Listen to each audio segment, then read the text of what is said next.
Shalom, and thank you for watching this All Israel 101 video. I'm Oriel Moran, and today we're exploring Simchat Torah, a joyous celebration that marks the conclusion and new beginning of the annual Torah reading cycle.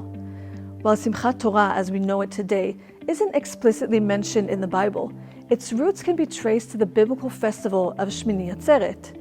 In Leviticus 23:36, we read about this 8-day assembly that follows the 7 days of Sukkot.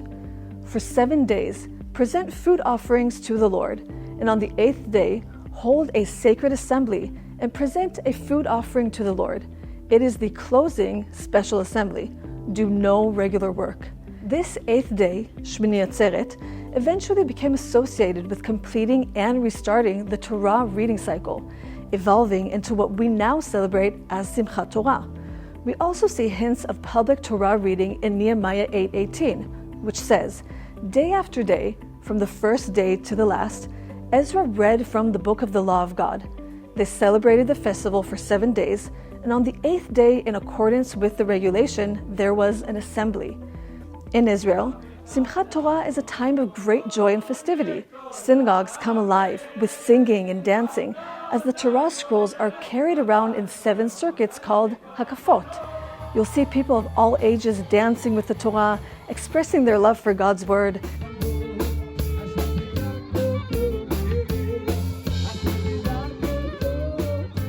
It's common to see streets filled with joyous processions and music, with children waving flags and adults embracing the Torah scrolls. One of the most beautiful traditions during Simchat Torah is the kissing of the Torah scroll. As the scrolls are carried around during the hakafot, people reach out to touch them with their hands or prayer shawls, then kiss their hands or prayer shawls as a sign of reverence and love for God's word. The celebration of Simchat Torah in Israel took on a different meaning after the tragic events of October 7th, 2023. The war that began on this holy day brought immense pain and loss to many Israeli families. Commemorating Simchat Torah in the wake of such tragedy has been challenging. Many communities have had to balance their grief with the holiday's inherent joy. Personally, I remember sitting on my balcony in Jerusalem on that day, watching the street as the scenes unfolded.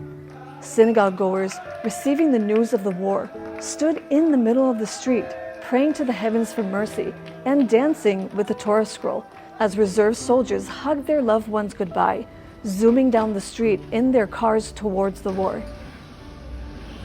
Yet even in difficult times, the essence of Simchat Torah remains one of joy. The Hebrew word simcha means joy, and Torah is God's instruction. This holiday reminds us to find joy in God's word, even amidst hardship.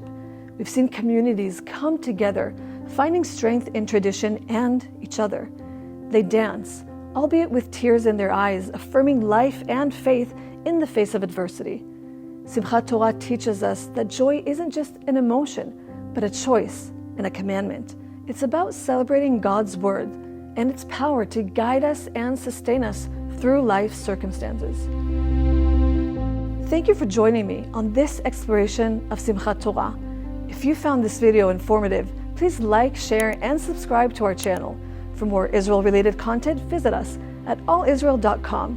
And may the joy of God's word be with you always. From all of us at All Israel News, Chag Sameach. Have a very happy Simchat Torah.